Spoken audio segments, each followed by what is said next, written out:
The people who walked in darkness have seen a great light.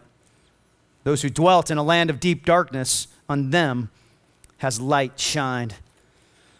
And what's so interesting right here in those couple of verses in chapter 9, Isaiah describes and he gives this Hebrew parallelism where he repeats the same thing twice in a row. That's what he does, talking about the darkness. And when he says, those who dwelt in a land of deep darkness, the literal translation of that in Hebrew is in death's darkness.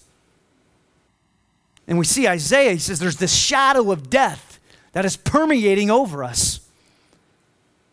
And Ernest Becker, he wrote a Pulitzer Prize-winning book called The Denial of Death, and he actually talked about this very same thing. And he said that our society is the only society that sex, money, politics, and power are all important.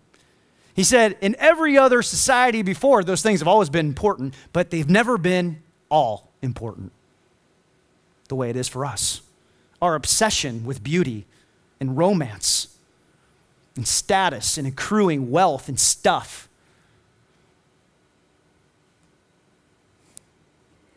Never before has a society been like that. And he says, quote, the reason why is the shadow of death. The shadow of death.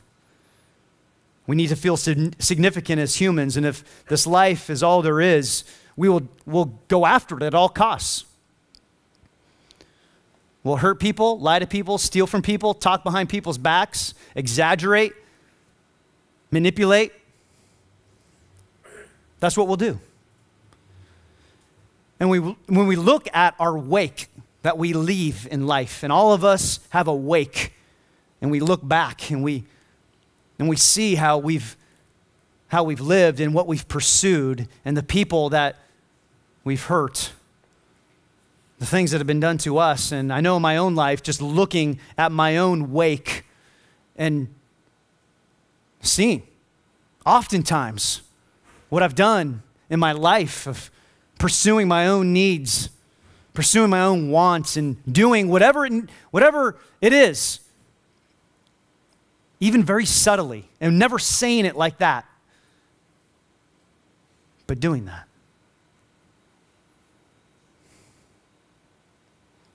It's led to this incredibly frantic culture that we live in. And God knew that we were going to look to the earth. We were going to look to created things. And earlier, in 2 chapters, earlier in Isaiah 7, he says that a virgin will conceive. His name will be Emmanuel, which means God with us. God knew that he was going to have to come into space, into time, and walk among us and look us in the eyes and live this perfect, sinless life and be the light that we need and die a death that we don't have to die if we know him. And we see this incredible description of that here in Isaiah 9. Verse 2, the people who walked in darkness have seen a great light. Those who dwelt in a land of deep darkness, on them has light shined. Verse 6, for to us a child is born. To us a son is given. And the government shall be upon his shoulder. And his name shall be called Wonderful Counselor, Mighty God, Everlasting Father, Prince of Peace.